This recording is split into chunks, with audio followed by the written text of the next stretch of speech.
के गुरु Dronacharya awardee coach Jagdish Singh साहब को भी मैं मंच पर आमंत्रित करूंगा।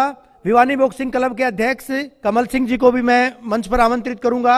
और इस विशेष सत्र का ये बड़ा महत्वपूर्ण सेशन है, खिलाड़ियों की मेहनत से जुड़ा हुआ है, किस तरह से इस मुकाम पर पहुंचे हैं, खिलाड़ियों को किस तरह से तराशा जाता है। मैं इंडिया न्यूज हरियाणा की एग्जीक्यूटिव एडिटर ज्योति सांगवान जी से निवेदन करूंगा वो मंच पर आए और इस महत्वपूर्ण सत्र का संचालन करें। ज्योति जी, over to you.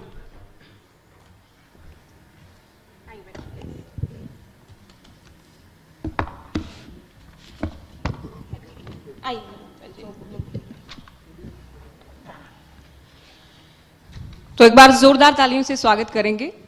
India news Haryana का मंच लगातार भिवानी में जारी है और जैसा कि रवि भी जिक्र कर रहे थे, मीनिंग युवा के नाम से भिवानी को जाना जाता है, छोटी काशी के रूप में भी जाना जाता है। आज के इस खास सेशन में खेल और खिलाड़ी को लेकर हम बात करने वाले हैं। एक खिलाड़ी का संघर्ष, वाकई में खिलाड़ी बन जाने तक का मुकाम सफर, और एक खिलाड़ी को तराशने वाले बनाने वाले कोच का अनुभव। साथ ही कमल जी भी हमारे साथ हैं, वो भी क्या उम्मीदें हैं, कैसे खिलाड़ी खेलों से जुड़ें, कैसे नशे से दूर रहें, इन तमाम विषयों को लेकर बात करेंगे। नीतू घनघस जी हमारे साथ हैं, इनसे इनका अनुभव हम जानेंगे। साथ ही जगदीश सिंह जी हैं, द्रोणाचार्य अवार्डी हैं, बहुत सारे खिलाड़ी आपने बड़े मुकाम तक पहुंचाए हैं। और कमल सिंह अध्यक्ष हैं आप भिवानी बॉक्सिंग क्लब के। स्वागत है आप तीनों का। शुरुआत नीतू जी आपसे करेंगे, क्योंकि भिवानी से ही आप हैं। आपने भिवानी का, हरियाणा का, देश का नाम रोशन किया है। कैसा रहा आपका सफर? देखिए, हरियाणा में घर घर में खिलाड़ी हैं, हर घर से एक खिलाड़ी है किसी भी गेम से। तो हरियाणा की धरती में एक पावर है।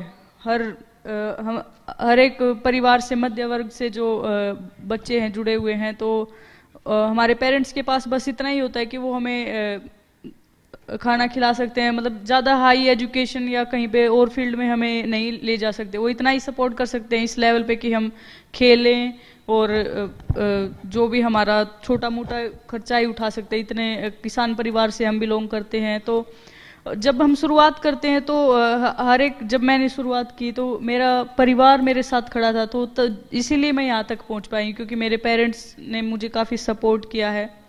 तो जब मैं कभी लगा कि आपको ये फील्ड चुनना चाहिए? आपने कब खुद को पहचाना? मैंने खुद ये तय नहीं किया था कि मैं बॉक्सिंग खेलूंगी। मेरे फादर ने मुझे किसी भी स्पोर्ट्स में मुझे जाना था। मेरे फादर चाहते थे कि मैं स्पोर्ट्स करूं। तो भिवानी को मिनी क्यूबा के नाम से जाना जाता है। जब विजेंद्र सिंह ने 2008 में बीजिंग ओलंपिक्स में मेडल जीता था, ब्रॉन्ज मेडल, तो उनका काफ़ी बड़ा सम्मान समारोह किया गया था। तो वो मेरे फादर ने देखा, तो तब से ये था कि मैं बॉक्सिंग स्टार्ट करूंगी। जगदीश जी आपसे भी समझेंगे, क्योंकि एक खिलाड़ी की जितनी भूमिका होती है कोई भी पदक जीतने में, अवार्ड जीतने में, कोच की भूमिका उससे पहले रहती है खिलाड़ी को सही मायनों में खिलाड़ी बनाने के लिए। एक तो दर्शकों की जानकारी के लिए, हालांकि हरियाणा के लोग आपको जानते हैं, दर्शकों की जानकारी के लिए आप एक बार ये भी शेयर करें कि आपके कौन कौन से नामी खिलाड़ी ऐसे रहे जिन्होंने देश का नाम रोशन किया, देश को गौरवान्वित किया। मेरे द्वारा प्रशिक्षित लगभग 500 खिलाड़ी अंतर्राष्ट्रीय स्तर पर देश का प्रतिनिधित्व कर चुके हैं, जिनमें से मुख्य रूप से 8 खिलाड़ियों को भारत सरकार के द्वारा पुरस्कार से नवाजा गया है, अर्जुन पुरस्कार से, जिनमें विजेंद्र, दिनेश, अखिल, विकास कृष्ण, जय भगवान, अखिल कुमार और 2 महिला मुक्केबाज, एक हमारी कविता चहल और दूसरी हमारी नीतू घनघस, जिनको 2025 में महामहिम राष्ट्रपति जी ने अर्जुन पुरस्कार से नवाजा है। और मुझे ये बताते हुए बड़ी खुशी है, मेरे द्वारा प्रशिक्षित 25 खिलाड़ियों ने विश्व मुक्केबाजी में पदक जीते हैं, जूनियर, सीनियर, सब जूनियर, तीनों वर्ग मिला के, जो एक राष्ट्रीय कीर्तिमान है। और हमारे विजेंद्र सिंह हैं, उन्होंने देश को ओलंपिक में पहला पदक दिया है। और हमारा जो भिवानी शहर है उसको एक मिनी क्यूबा की जो उपाधि मिली है, वो उन्हीं की मेहनत और उन्हीं के जज्बे के रूप में, परिणाम स्वरूप हमें ये ख्याति प्राप्त हुई है। और आज भी आप देखेंगे कि भिवानी स्टेडियम मेरे ख्याल से सबसे ज़्यादा वेस्ट स्टेडियम है, जिसमें हजारों खिलाड़ी सुबह शाम अपना पसीना बहाते हैं और आगे देश के लिए पदक जीतने के लिए प्रयासरत रहते हैं। खिलाड़ी भी पसीना बहाते हैं, कोच भी साथ में पसीना बहाते हैं, लेकिन खिलाड़ी जब एक बड़े मुकाम पर पहुंच जाते हैं, क्या कोच का क्रेडिट, उसकी मेहनत, उसके संघर्ष, उसके जुड़ाव को याद रखते हैं? जी, कोच का और जो एक हमारा शिक्षक है उसका सबसे बड़ा, चाहे माँ बाप हो, उसके सबसे बड़ी जो संतुष्टि है या सबसे बड़ा पुरस्कार ये है कि उसका जो शिष्य है या उसका बेटा है, बेटी है, वो देश का नाम और समाज का नाम रोशन करे। मैं आपको बताऊंगा कि हमें सबसे बड़ी खुशी कब होती है, जब हम कहीं से गुजरते हैं और पब्लिक की तरफ से कोई इशारा होता है कि ये फलां के कोच हैं या ये नीतू के पिताजी हैं। अगर हमारे शिष्य या हमारे संतान की वजह से अगर पहचाना जाता है, तो मैं मानता हूं उस गुरु का और उस माँ बाप का जो सपना है वो साकार हो जाता है। बिल्कुल, देखिए कहा भी जाता है कि दुनिया में या तो आपके पिता या आपके गुरु, ये दो शख्स ऐसे होते हैं जो चाहते हैं कि उनके बच्चे या उनके विद्यार्थी, उनके खिलाड़ी उनसे बेहतर करें, और उनको इसमें कोई इनसिक्योरिटी नहीं होती, प्राउड ही फील करते हैं। कमल जी, नीतू जी हमारे साथ हैं, जगदीश जी हमारे साथ हैं, उनके अनुभव भी हम जान रहे हैं, दर्शक हमें सुन रहे हैं। आपका क्या सुझाव है और आपका क्या विचार है कि खिलाड़ी अधिक से अधिक, युवा अधिक से अधिक खेलों से जुड़ें या नशे से दूर रहें, इसके लिए क्या क्या प्रयास किए जाने चाहिए? देखो, सबसे पहले तो मैं इंडिया न्यूज हरियाणा का धन्यवाद करता हूं कि एक अच्छे मुद्दे पे आपने इस डिबेट में भी शामिल किया। अभी कोच साहब कह रहे थे, नीतू हमारी बेटी ने भी कहा कि आज 65% हमारे नौजवान है पूरे भारतवर्ष में, और उसमें से स्पोर्ट्स में जितने बच्चे लगे हैं और अलग अलग फैकल्टी में जिन्होंने अपना ख्याति प्राप्त की है, देश का नाम रोशन किया, अपने प्रांत का नाम रोशन किया, अपने माँ बाप का नाम रोशन किया, तो वो सारे बच्चे नशे से दूर रहे हैं ज्यादातर। हाँ, कुछ गेम में थोड़ा बड़ा नशा आ गया, उसके ऊपर सरकार भी ध्यान दे रही है, कोचेज भी ध्यान दे रहे हैं, लेकिन मैं मानता हूं कि सरकार अगर नशे को दूर करना चाहती है तो खेलों को बढ़ावा देना पड़ेगा, और खेलों में खास तौर पर ग्रामीण क्षेत्रों में जितने स्टेडियम आज बने हुए हैं उनकी हालत इतनी खराब है, और ऐसी ऐसी जगह स्टेडियम बना दिए सिर्फ खाना पूर्ति करने के लिए, जहां पर कोचेज नहीं है, ना वहां कोई गेम हो रहे हैं। तो सरकार को इस पर ध्यान देना चाहिए। सरकार कोशिश करती है नशे को खत्म करे, लेकिन जिस प्रकार से धरातल में काम करना चाहिए, आज सबसे बड़ी अगर चुनौती मैं मानता हूं तो वो नौजवान को बचाने की चुनौती है। नौजवान बच सकता है खेल से, और खेल के अंदर सरकार को जितना भी ज्यादा ध्यान देगी उतना ही हमारा नौजवान नशे से दूर रहेगा, क्योंकि खेल और नौजवान एक दूसरे के पूरक है। और जो ये बहुत बड़ा एक चुनौती बनी हुई है भारत सरकार के लिए, हरियाणा सरकार के लिए, हमारे समाज के लिए नशा, उसको दूर खेल कर सकता है, और खेल को आगे बढ़ाने के लिए अच्छी इसको सरकार कहीं ना कहीं मानती भी है, समझती भी है। प्रयास ये होते हैं, लेकिन आप ये कह रहे हैं ग्राउंड पर उतने दिखते नहीं, प्रयास इतने हों कि ग्राउंड पर नजर आए। मैं ज्योति जी, मैं यही बात बताना चाहता हूं कि जो धरातल पे काम होना चाहिए, धरातल पे काम ये होगा कि खेलों में जिस प्रकार से बढ़ावा देना चाहिए, बहुत खामियां हैं, उन खामियों को सरकार को दूर, खेल में भी कई कई जगह आप देखते हैं कि कुछ गेमों में तो सरकार का ध्यान है, कुछ गेमों में सरकार का ध्यान भी नहीं है। ग्रामीण क्षेत्र में जो खेल है उनकी तरफ भी सरकार ध्यान देगी, उनको प्रोत्साहन देगी और उनको नौकरी की प्राथमिकता देगी। क्योंकि पिछले दिनों क्या हुआ कि खेल कोटा एकदम खत्म कर दिया, सभी खिलाड़ियों में निराशा हुई, सभी खिलाड़ी जब सड़कों पर आए तो सरकार ने वो फैसले को वापस लिया। तो आज जो कोटा है 3% की बजाय वो कोटा कम से कम 5% कर दिया जाए, ताकि, क्योंकि चुनौती अगर सरकार मानती है कि नशे से हमें बचाना है तो खिलाड़ी आगे करने पड़े। खिलाड़ियों के लिए नौकरी देना बहुत जरूरी है, उनका भविष्य सुरक्षित रहेगा तो खिलाड़ी इन चीजों से दूर रह सकता है। आज बेरोजगार की वजह से भी हमारे नौजवान नशे की तरफ जा रहे हैं। तो मैं मानता हूं कि खेल एक ऐसा माध्यम है जो हमारे देश का नक्शा बदल सकता है। खेल से प्रांत का नाम भी रोशन होता है, शरीर भी। बिल्कुल, एक अच्छा सुझाव है कि नशे से युवा दूर हो सकते हैं अगर वो खेल से जुड़ते हैं। नीतू, आपसे जानेंगे, यूं तो देखिए पहली महिला पहलवान भी हरियाणा से ही रही देश की, बहुत सारी महिला पहलवान निकली, बहुत सारी खिलाड़ी भी निकली, आप खुद भी 3 बार की गोल्ड मेडलिस्ट हैं, लेकिन एक लड़की होकर खेलों में आना, बॉक्सिंग में आना, ग्रामीण परिवेश से होकर, क्या ये कोई डिफिकल्टी या कोई चुनौती रही आपके सामने? चुनौती तो काफ़ी रही है, जैसे गांव से निकल के आना और खेलना। गांव में कोई एकेडमी नहीं है हमारे बॉक्सिंग की, तो मैंने भिवानी से स्टार्ट किया। तो यहाँ आना, और पेरेंट्स ज़रूरी नहीं कि हमें डेली लेके आए। वो मैं सौभाग्यशाली हूँ कि मेरे पेरेंट्स इतना सपोर्टिव रहे हैं मुझे, मतलब मेरे से ज़्यादा उनको ये थी कि मैं खेलूँ, मेडल जीतूँ। तो ये काफ़ी बिल्कुल, देखिए कई बार ये परेशानी भी होती है कि परिवार भी साथ में नहीं होते, या परिवार होगे तो आस पड़ोस के लोग नहीं होंगे, है ना, क्यों बेटियों को क्यों खेलों में लाया जा रहा है। ये एक चुनौती ऐसी होती है जो घर में ही पार करनी पड़ती है। लेकिन अभी ये समस्या नहीं है, ये पहले थी 10-12 साल पहले। लेकिन अभी हर एक पेरेंट्स अपने बच्चे को किसी भी फील्ड में, चाहे स्पोर्ट्स में हो, एजुकेशन में हो, तो वो काफ़ी सपोर्ट कर रहे हैं। लेकिन सबसे ज़्यादा समस्या अभी ये आ रही है, जैसे हम खिलाड़ी हैं, मेडल जीतते हैं, तो हमें टाइम पे हमारा कैश अवार्ड नहीं मिल रहा है। सबसे पहली बात ये, हम पहले मेडल इतने साल मेहनत करते हैं, मेडल जीतते हैं, उसके लिए फिर हम एप्लीकेशन बार बार अप्लाई करते हैं, वो रिजेक्ट करते रहते हैं। सबसे बड़ी समस्या ये है। और फिर उसके बाद जो मैं भिवानी ट्रेनिंग करती हूँ, भिवानी भीम स्टेडियम में हज़ारों बच्चे यहाँ पे स्पोर्ट्स में ट्रेनिंग कर रहे हैं, तो उसकी हालत इतनी ख़राब है, मतलब हम रनिंग नहीं कर सकते वहाँ पे, इतनी इंजरी होने के चांस हैं।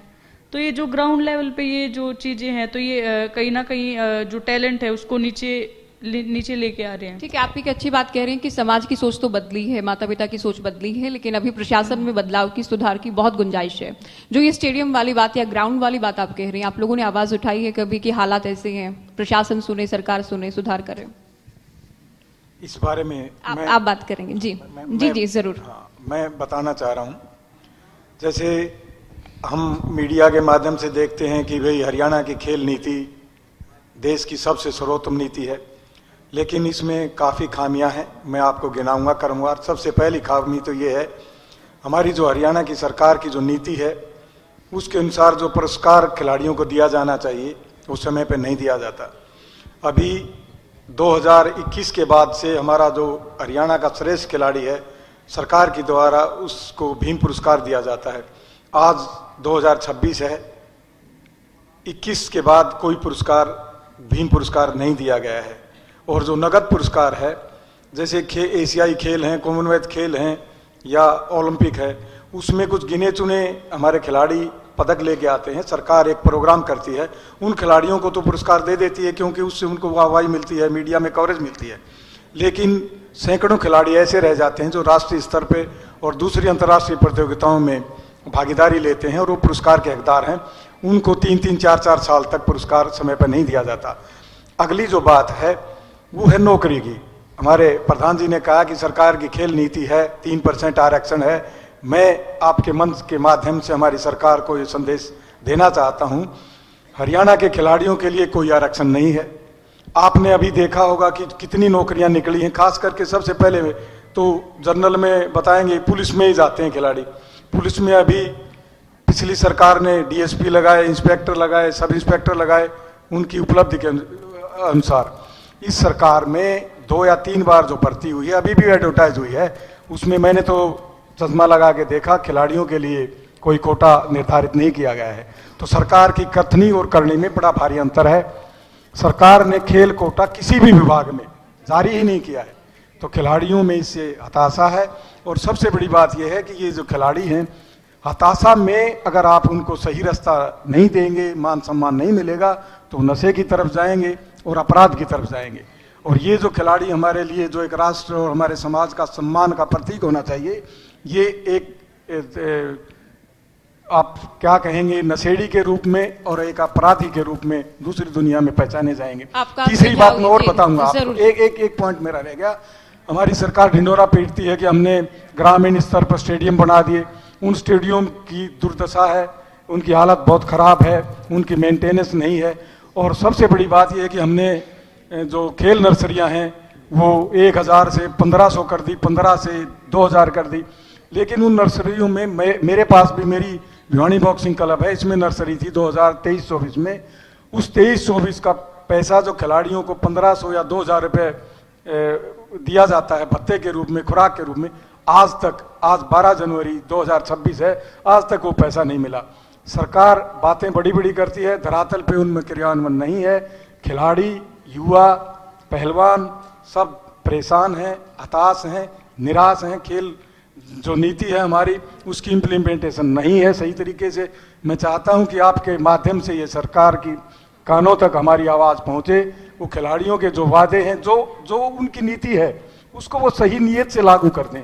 सरकार की नीति तो है, लेकिन उनकी नीयत में बड़ा भारी खोट है, उनकी कथनी और करनी में अंतर है। वो धरातल पे उतर के अपने वादों को पूरा करें और खिलाड़ियों को देखिए, उचित मान सम्मान दें। हम Thank you. ये मंच इसीलिए लगाते हैं कि अलग अलग वर्गों के, अलग अलग फील्ड के लोग अपनी बातें सरकार तक, प्रशासन तक पहुंचा सकें।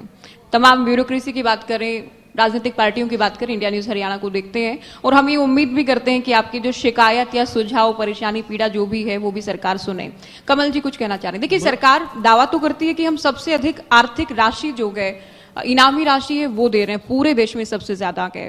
दूसरी जो सुविधाएं हैं, व्यवस्थाएं हैं खिलाड़ियों के लिए, वो भी सरकार की ओर से तुलनात्मक रूप से ज्यादा दी जा रही हैं। ये दावा सरकार की ओर से किया जाता है। मैं एक बात और कहना चाहता हूं कि जो ये म्यूनिक विभाग के अभी रवि जी ने बताया था कि म्यूनिक विभाग के नाम से जानी जाती है, सरकार की, जैसे कोच साहब ने कहा कि नीति तो बनाएगी लेकिन नीयत में फर्क है।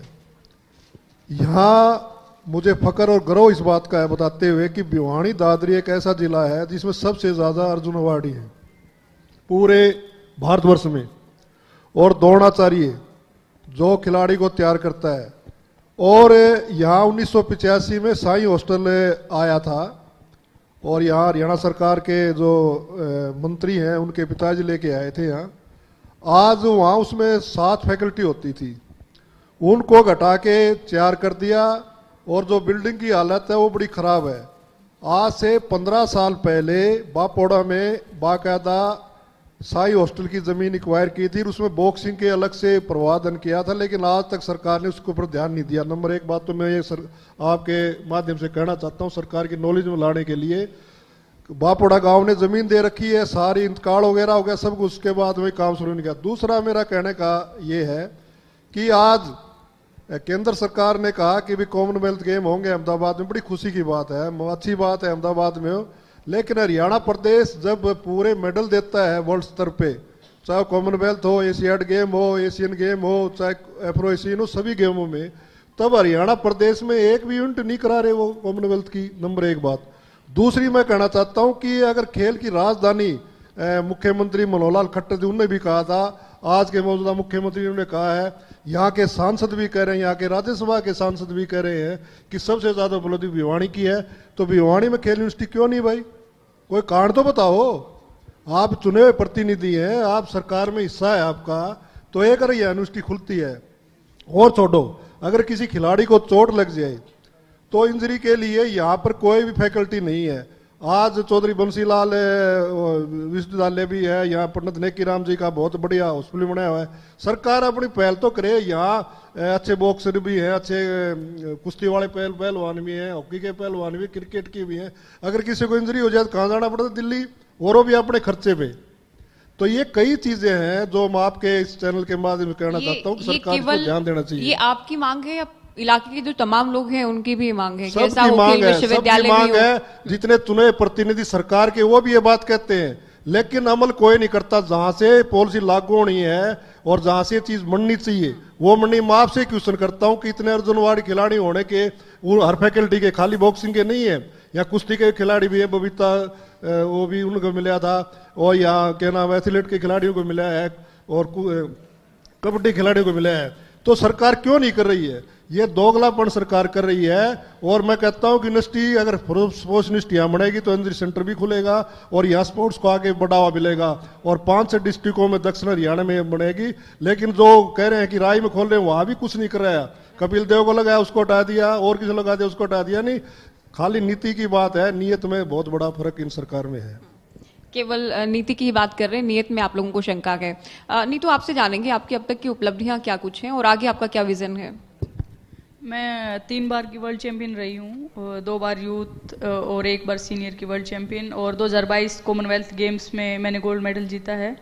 और अभी 2026 में मेरे एशियन गेम्स और कॉमनवेल्थ गेम्स खेलना है, उसके लिए मैं तैयारी कर रही हूँ। और 2028 में ओलंपिक्स होने जा रहे हैं, तो मैं उसके लिए ये स्टेप बाय स्टेप अपना अब खुद को तैयार कर रही हूँ।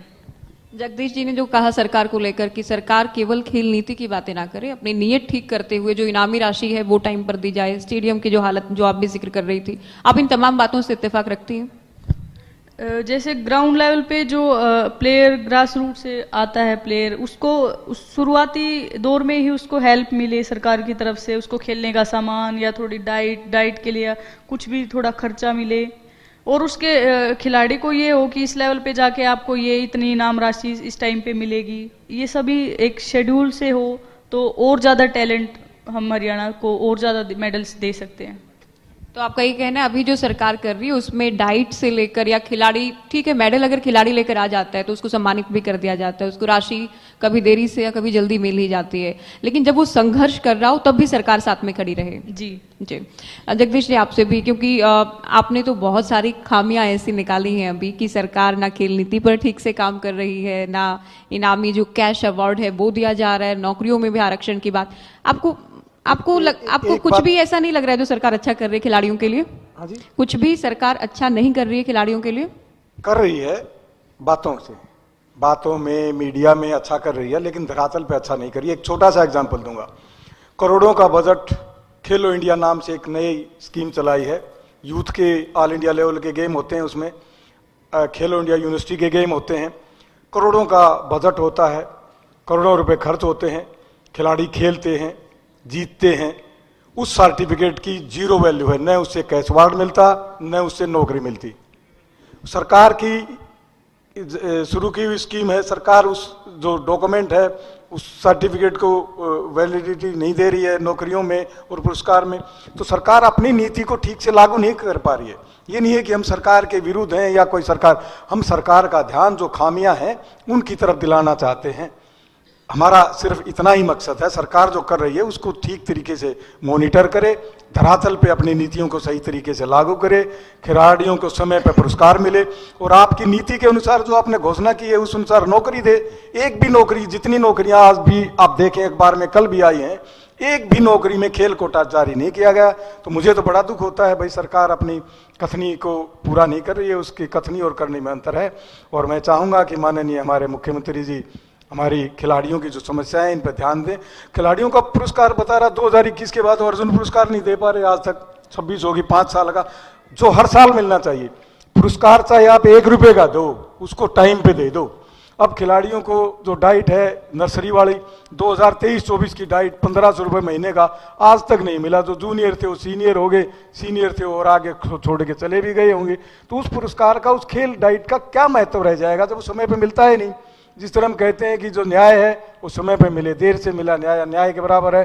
तो जो पुरस्कार कई साल बाद दिया जाता है, 4 साल 5 साल, तो उसका महत्व बहुत कम रह जाता है। हम आपके माध्यम से चाहेंगे कि सरकार और हमारे जो खेल मंत्री हैं वो भी काफ़ी युवा हैं, युवाओं की तरफ ध्यान दें और हमारा खेल कोटा खिलाड़ियों का रिलीज करवाएं। और जो सर्टिफिकेट जो आप इशू करते हैं खेलो इंडिया का, उस सर्टिफिकेट को सरकार का जो गाइडलाइन है जारी करवा के खेल जो नौकरी मिलती है उसमें भी उसको इंक्लूड किया जाए। और जो हमारा खेल का सर्टिफिकेट है उससे ग्रेडेशन बनता है, जिला खेल अधिकारी या हमारे उपनिदेशक होते हैं ये बनाते हैं, कई महीने तक खिलाड़ी घूमते रहते हैं, उन पे कोई कार्रवाई नहीं होती। और जबकि हमारे डिस्ट्रिक्ट तो 23 हैं और डिप्टी डायरेक्टर शायद 40 या 50 के करीब हैं, तो उनको काम करना चाहिए। समय पे खिलाड़ियों का जो ग्रेडेशन है सरकारी नौकरी के जारी करना चाहिए। कई बार ये होता है कि अमूमन ये होता है कि सरकार कुछ करना भी चाहे तो कई बार अधिकारी भी मिसगाइड करते हैं या फिर नई चीजें हो पाती, सिस्टम नहीं उसमें हेल्प करता। तो इसमें आप दोनों को भागीदार मान रहे हैं या फिर सरकार पर ही आपका सवाल है? नहीं, अगर सरकार का मुखिया या डिपार्टमेंट का हेड काम लेना चाहे तो ले सकता है, कर्मचारी डिनाई नहीं कर सकते। आप डेली मॉनिटरिंग करेंगे, उनको नोटिस देंगे कि भी आपके पास इतने। अभी छोटा सा बताऊंगा, अक्टूबर में हमारे खिलाड़ियों ने ग्रेडेशन के लिए अप्लाई किया था, वो डीएसओ ऑफिस में पड़ा है, नहीं जी आज डिप्टी डायरेक्टर ने टाइम नहीं दिया, आज ये है आज वो है, बहानेबाजी करते हैं, समय पे ग्रेडेशन सर्टिफिकेट खिलाड़ियों के जारी नहीं होते। इस पे सरकार को ध्यान देना चाहिए। ये पहले होते थे? हाँ पहले भी होते थे, लेकिन इतना डिले नहीं होता था जितना आज हो रहा है। डिले होता था पर इतना नहीं होता था, अब ज्यादा हो रहा है। हाँ, हम चाहते हैं कि ये जो डिले है ये खत्म किया जाए। भाई 15 दिन 20 दिन, ये नहीं कि महीने तक आप उस सर्टिफिकेट को लटकाए रखें, ये सही नहीं है। कमल जी कुछ कहना चाह रहे हैं? मैं यही कहना चाहता हूँ कि ये सरकार नौजवानों को बचाना चाहती है और जिस प्रकार से सूखा नशा हमारे प्रदेश में पनप रहा है, ये बड़ा चिंता का विषय है।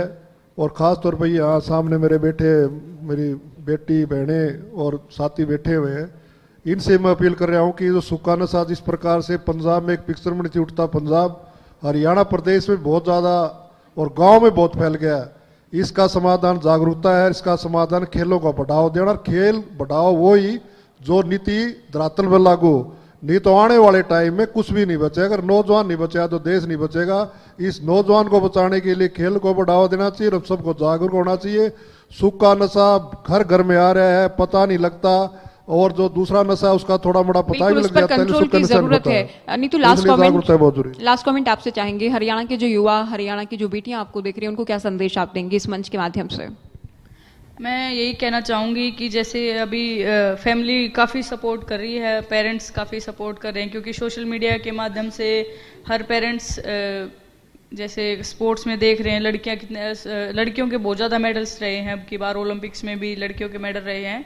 तो हर एक पेरेंट्स चाहता है कि मेरी बेटी आगे जाए, चाहे किसी भी फील्ड में, एजुकेशन और स्पोर्ट्स में। तो बस यही है कि आप लगातार जो भी कर रहे हैं, आप किसी भी फील्ड में है उसमें लगातार अपना टाइम दे, बस बीच में आप अपने फोकस को हटने ना दें, मतलब कंटिन्यू कई बार आप फोकस चलता रहेगा। जी, बिल्कुल। बहुत शुक्रिया आप तीनों का, आप लोग इस कार्यक्रम में आए। सेकंड नोट लूंगा। जी जी मेरा जरूर, एक पॉइंट है बिल्कुल बिल्कुल।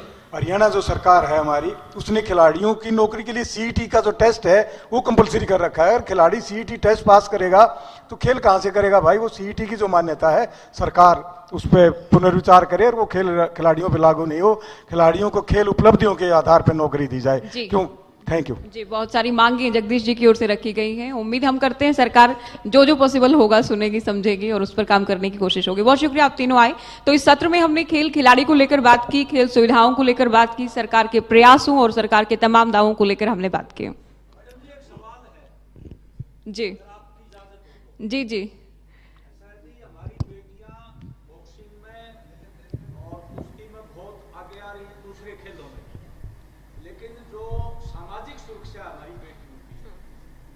खतरे में बढ़ी है। जिस तरह की घटनाएं आ रही हैं, और अभी 2-3 दिन पहले राष्ट्रीय खिलाड़ी की एक कोच के साथ जिस तरह की हुई, हम चाहते हैं हमारे जगदीश जैसे कोच हों जो बहुत ही अच्छे लोग हैं, तो इस सुरक्षा के लिए कोई व्यवस्था करे। और मैं चाहूंगा कि बेटियों की कोच महिला ही हो, बॉक्सिंग में भी, कुश्ती में भी, और समय समय पर जो आप जगदीश जी की तो तारीफ भी कर रहे हैं, जगदीश जैसे साथ में बहुत आप लोग कह रहे हैं। महिलाएं हो, नहीं आपका अच्छा सुझाव अच्छा जगदीश है। जैसे बहुत लोग हैं जो, लेकिन कुछ ऐसे लोग भी हैं जो सेक्सुअल हैरेसमेंट करते हैं। सरकार को बाकायदा समय समय पर ये जांच पड़ताल करनी चाहिए। हमारे पूर्व मंत्री, खेल मंत्री पर भी आरोप लगे थे। ठीक है सर, अगला प्रशासनिक सत्र होगा अगला, उसमें हम ये सवाल जरूर उठाएंगे जो बेटियों की सुरक्षा का मुद्दा अच्छा आपने सुझाव उठाया। भी है पराग, और इस पर हम क्योंकि मंच हम दे रहे हैं, तमाम लोग अपनी अपनी बातें कह रहे हैं, सुरक्षा वाकई सबसे जरूरी है, उसके बाद ही तमाम प्रशासनिक उपलब्धियां मंच आती में हैं। इस बहुत मुद्दे को शुक्रिया। हम उठाएंगे। तभी बेचेंगे लोग जब सुरक्षा की उनको सुनिश्चित होगी गारंटी। मैं सभी गेस्ट से निवेदन करूंगा आप लोग मंच पर रहें, और ज्योति जी आप प्लीज।